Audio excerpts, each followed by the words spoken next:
tempo, a gente tinha uma ideia muito fechada de quem jogava videogame, né? Era sempre aquela noção pré-estabelecida de que era um garoto, geralmente um pré-adolescente, que jogava do conforto da casa dos seus pais ou avós. Esse cenário pode ter sido até verdade há uns 30 anos, mas hoje em dia o setup é bem diferente.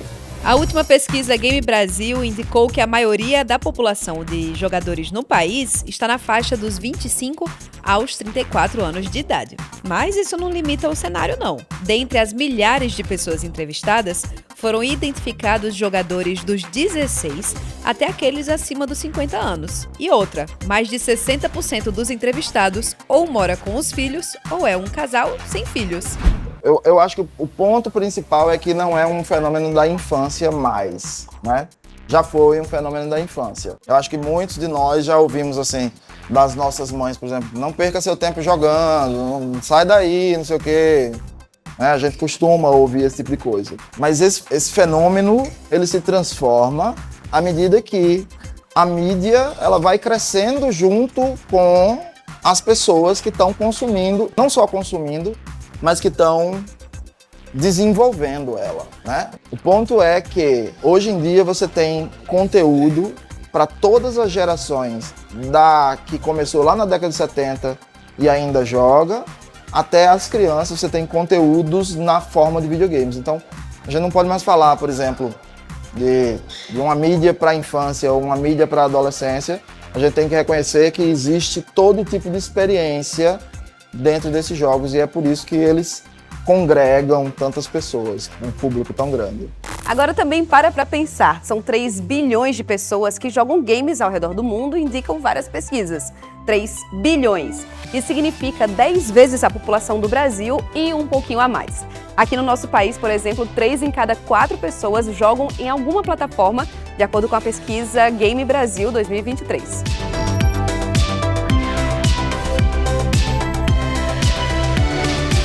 Comecei nos games, acho que eu tinha uns 10, 11 anos. Não tinha um videogame meu próprio, mas sempre jogava com os amigos que tinham e tudo. Mas aí eu acho que lá para os 13, 14 eu conheci a famosa Lan House, que era a febre naquele tempo. Daí eu comecei a pegar gosto no mundo do esporte e tal. Tive várias amizades no meio, entrei em algumas equipes, participei de alguns campeonatos. Mas depois de um tempo eu vi que talvez o meio competitivo não era muito a minha praia. Consegui comprar um computador e não, vou tentar ser streamer. Aí foi daí que eu comecei a ser streamer, fazia live no YouTube, em outras plataformas e numa brincadeira, narrando um campeonato, um joguinho de Free Fire no tempo. Comecei a narrar campeonatos pequenos e tal, no meu canal mesmo, no YouTube. Fui começando a ter mais oportunidades, a galera chamando, gostando do meu trabalho e tal. Fui começando a ir para ligas maiores, grandes mesmo, e daí comecei a tomar gosto e hoje em dia narro Free Fire, narro Valorant, Counter-Strike também, dentre outros jogos. Os esportes hoje em dia é de caster a treinador, a player, a analista. São vários setores hoje que o mundo do esporte ele abrange. Então, se você quiser entrar no meio, tem vários setores que você pode escolher. Eu quero ser um treinador de uma equipe. Eu quero ser um pro player. Eu quero ser, sei lá, um influencer de uma equipe, entendeu? Então é muito bacana, é muito vasto esse cenário. Por falar em profissão, Rodrigo Brandão, aficionado por videogames desde a sua infância, conseguiu enxergar a considerada 10ª arte para além do hobby. Já entrei aqui embasbacada com tua coleção. O meu templo aqui, pessoal, escritório, tudo junto num só lugar. E você é uma pessoa que cresceu nos anos 80, né? Tua infância foi ali nos anos 80. Então pegou realmente essa chegada com mais força dos games aqui no Brasil, né? Isso. Sou da geração X ali, X/Y. A gente viu, assim, outros modelos de negócio, né? A gente tinha esse primeiro contato com jogos em fliperamas, em arcades. Queria trazer essa experiência para casa. O modelo de negócio nos anos 80 e 90 era assim. E a gente tinha, né? Não tinha ainda empresas nacionais, como coisa que foi aparecendo depois, né? O caso da Tectoy, a Playtronic, né? Que foi um jogo de aventura ali da Estrela com a Gradiente. A pirataria também, né? A gracinha também, a gente tem que recorrer para poder curtir, até porque o poder aquisitivo, principalmente nos anos 80 aí, com inflação alta e tudo mais, antes do Banco Real, era uma coisa absurda. Mas a gente se virava e conseguia, né? E eu era assim, classe baixa, né? Nasci assim, em Jaguaribe. Lá tinha vários fliperamas arcades e, assim, eu me tornei colecionador, não foi nem só a questão da nostalgia, né, do saudosismo, não. Naquela época, para eu ter um console, para ter o console da próxima geração, eu tinha que vender o atual. Era assim que a coisa funcionava, né? Me tornei um colecionador, primeiro porque eu tive autonomia e independência financeira, né? Comecei a trabalhar e tudo mais, e comecei a partir daí devagarinho. E outro fator também muito importante nisso, a questão da internet. Porque boa parte dessa coleção que você vê aqui foi comprada pela internet. Eu digo seguramente aí 80%, 90%. Você tem aqui um antro da mídia física, né? Então tem mídia física em tudo que é canto aqui que eu olho, dos cartuchos até, inclusive, as gerações mais novas, né, de jogos PlayStation 4, enfim. Mídia física e ser colecionador tem muito disso de afetivo, né, de um lugar afetivo pra você. E aí, quando você olha pra alguns jogos, aquilo te remete a alguma lembrança antiga. Com certeza. São, assim, coisas que eu curti pra caramba nos anos 80 e 90 e eu faço questão de ter o jogo físico completinho ali. Há também essa diferenciação no mercado, né, de venda, se o jogo está incompleto, se é só o cartucho, se é loose, né, como a gente chama, se ele tem caixa manual, até o panfletinho que vinha, isso valoriza mais o jogo, entendeu? Então a gente tem esse trato assim, né, esse esmero com os jogos. Bem, e dos anos 80, que você era criança e jogava ali videogame com todos os paranauês, todos os sacrifícios que tinha envolvendo isso até hoje em dia, virou também um lado profissional na tua vida, né? Exatamente. Assim, eu tinha uma relação passional, sempre quis trabalhar com isso, mas o Brasil naquela época, ali, final dos anos 90, pro comecinho dos anos 2000, era muito pouco expressivo, assim, em termos de desenvolvimento de jogos. E por muito tempo eu trabalhei, assim, com TI, na área criativa, né? E de uns tempos para cá, né, de mais ou menos 10, 12 anos para cá, eu pude, assim, trabalhar mesmo, me envolver com essa área, deixar o que eu fazia antes e me envolver tanto academicamente como na parte de game dev, né, desenvolvimento de jogos, de 10, 12 anos para cá. Foquei muito nisso, hoje eu sou professor, já dou aula já há quase 10 anos aí, graduação, especialização. Desenvolvo também, sou um desenvolvedor de jogos independentes, mais focado em jogos educativos, mas querendo também trabalhar nessa área mais de entretenimento também. E uma coisa que era uma relação passional acabou se tornando uma profissão, né?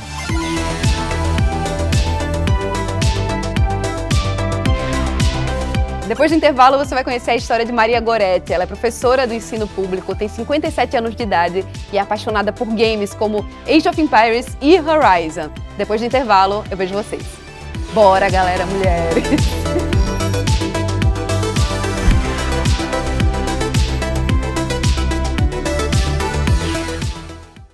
Eu sou Goretti Araújo, tenho formação em educação artística, né?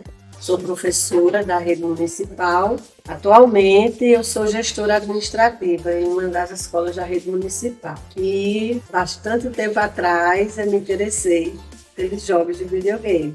Eu tenho 2 filhos, né? E eu sempre busquei entender o universo deles, as coisas que eles gostavam, para poder ter esse ponto de conversa, de interação. Então, eles, ainda criança, ganharam o primeiro videogame, Nintendo, e começaram a jogar o jogo do Mario, né? E foi aí que eu comecei a me questionar, me perguntar do que se tratava, que universo era aquele do Mario, né? O que é que o Mario queria conquistar e tudo mais, para poder ter essa moeda de troca, né? Vamos dizer assim, com os meninos. Um tempo depois, eu conheci um jogo de computador, né, que era o Age of Empires.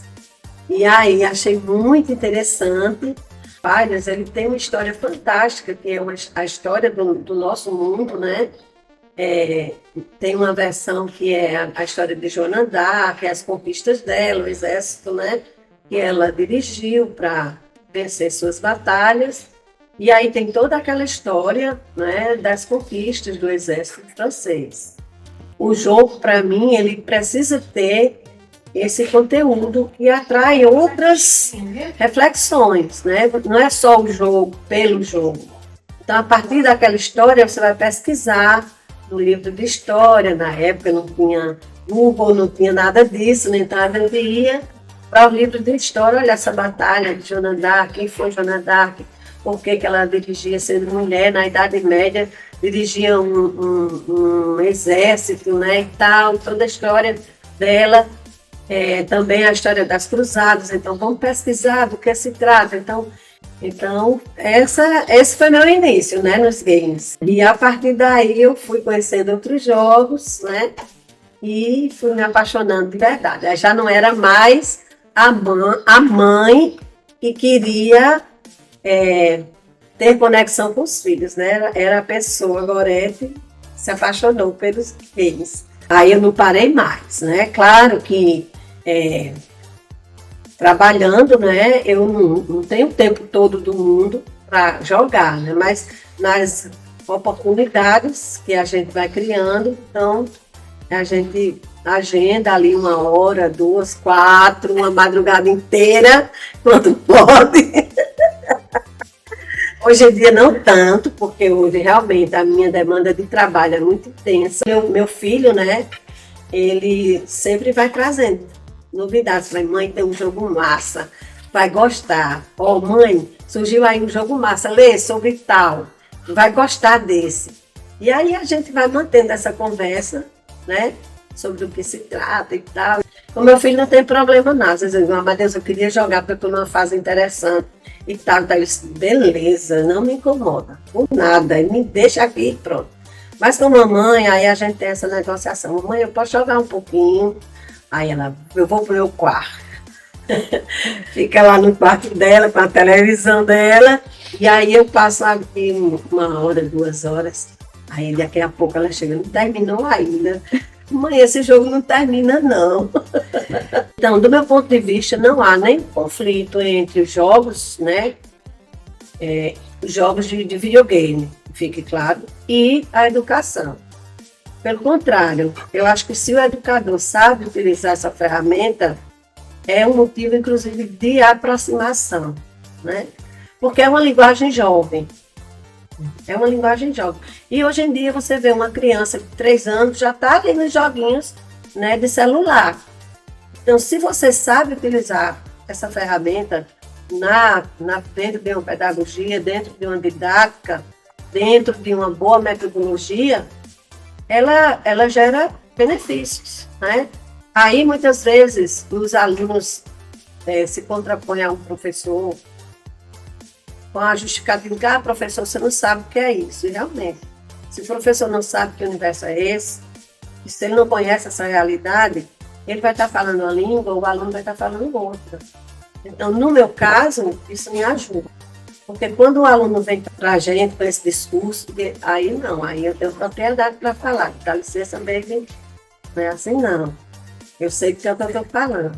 Então, a gente conversa sobre isso, conversa muito sobre o tempo, né, do aluno com o uso do jogo, com o uso das ferramentas tecnológicas para os jogos, e a gente precisa estabelecer limites, né? E quando eles sabem que eu sou uma pessoa que joga, eles ouvem. Então eles param e dizem, opa, vamos respeitar. Enquanto Gorete representa uma minoria aí das pessoas que jogam videogames aqui no Brasil, ou seja, uma mulher acima dos 50 anos e que tem um console como a plataforma principal, Manu Lima, que é artista, cantora daqui de João Pessoa, está representando uma parcela da população que é a maioria de quem joga games aqui no Brasil, ou seja, Manu, você é gamer de smartphone. Isso. E aí, me conta um pouco como começou a sua relação com os games. Tu lembra a tua primeira experiência, assim, com jogos? Caramba. Então, eu tenho um irmão mais velho, né? Ele tem 4 anos a mais que eu. E ele começou a jogar muito novo, assim. A gente tinha um console, acho que o primeiro console foi um Super Nintendo. E eu jogava com ele, mas daquele jeito, né? Quem tem irmão mais velho sabe. Foi minha experiência, exatamente essa. Só pega quando não tem ninguém ou quando a mãe obriga e tal. E aí, aos poucos, eu fui aprendendo. Uma coisa que eu fazia muito era de ler tutorial. Tipo Zelda, né? A gente zerou Ocarina of Time. Sim, sim. Todinho dessa forma. Eu lia e eu via ele jogar. Pegava as E revistinhas. pegava as revistas, os detonados que tinha na época dos jogos, eu lia e falava pra ele, agora você entra em tal lugar, agora tem que ser rápido, agora tem que ser assim. Então, eu meio que fui entrando nisso dessa forma. E comecei a jogar algumas coisas com ele quando tinha, tipo... Quando já dava pra 2 jogadores. E aí, você passou por essa fase de jogar, por exemplo, no Facebook. A gente tava comentando antes de gravar, né? Essa gravação no Facebook, esses jogos no Facebook. E tu acha que isso foi um caminho até você começar a se dedicar mais no celular? Pronto. Quando eu, né, como você falou, jogava nessas plataformas e aí eu tive acesso ao Facebook, mais ou menos na mesma época ali. Um pouco antes, ao Facebook, ao computador, à internet, né, que estava ali no advento, na democratização desse acesso. E aí, conforme passava, o Facebook começou, por exemplo, a oferecer jogos online. E aí, esse foi o primeiro acesso que eu tive, assim, a jogos que eu ia atrás, e eu resolvia, e eu jogava, né? Até que começou a chegar o smartphone, e aí foi quando se tornou mais acessível. E aí eu comecei a ter a minha própria plataforma de jogos e, inclusive, pensar na compra dos aparelhos nessa ideia de, tipo, dá pra já jogar? O setup. Exatamente. O celular tem que ter o setup pra o jogo. Exatamente. Até aqueles encaixes mesmo que você coloca pra jogar ou via Bluetooth, enfim, que você usa um controle conectado. Eu também tinha... Ficava nessa coisa, assim. Caramba, e aí, nessa jornada com o smartphone, tu sentiu que deu, assim, um upgrade na tua vida como gamer, de falar, caramba, foi agora que eu comecei a me dedicar real. Rapaz, eu acho que sim, viu? Porque, assim, eu gosto muito de utilizar esses jogos no meu tempo livre ou para relaxar. Sabe quando você, por exemplo, sei lá, assiste uma série de conforto? Eu jogo. Eu jogo antes de dormir. Eu acho que pra encerrar, eu queria tua perspectiva em por que quem joga em smartphone é a maioria dos gamers aqui no Brasil. Por que tu acha que isso acontece? Que tem tanta gente como você que joga no smartphone. Eu acho que, sem dúvida, a acessibilidade. Porque nós conseguimos ter um aparelho de celular para trabalhar, para usar para gravar, para 1000 funções, inclusive a função do jogo, né? Então, eu acho que você ter um aparelho é muito mais fácil. Um aparelho de celular que você use para isso e possa também levar para todo lugar. É muito mais simples do que você ter outros consoles e também mais barato, né? Mais acessível. Eu acho que, sem dúvida, é isso, assim. Questão de acessibilidade mesmo. O smartphone quebrou umas barreiras aí para nós. No final das contas, quanto mais pessoas têm acesso aos jogos, mais diverso vai ficando o mercado, mais criativos vão ficando os jogos. E a gente vê isso, tanto das grandes produtoras quanto das desenvolvedoras independentes. No próximo episódio do Gamifica, você vai conferir com a gente mais sobre o mercado do desenvolvimento dos jogos. Quais são as possibilidades de emprego, para onde vai esse mercado e como é o cenário brasileiro. No mais, valeu, falou, GG e tchau!